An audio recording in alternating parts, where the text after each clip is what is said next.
Hello friends, मेरा नाम सुरेश कुमार। आप देख रहे हैं सुरेश टैग यूट्यूब चैनल।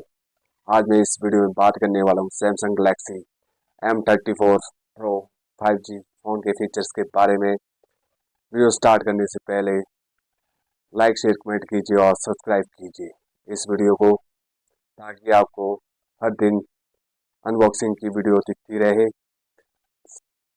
सबसे पहले आता है इसमें डिस्प्ले। डिस्प्ले इसमें जी 6.5 इंच डिस्प्ले है इसमें। फिर आती है इसमें जी रैम। रैम इसमें जी 6 GB रैम है इसमें। फिर आता है जी आपका इसमें स्टोरेज। स्टोरेज इसमें जी 128 GB स्टोरेज है इसमें। फिर आता है इसमें जी रियल कैमरा। रियल कैमरा इसमें जी 50 MP plus 8 MP plus 2 MP real camera है इसमें। फिर आता है इसमें फ्रंट कैमरा। फ्रंट कैमरा इसमें जी 13 MP फ्रंट कैमरा है इसमें। फिर आती है इसमें जी बैटरी।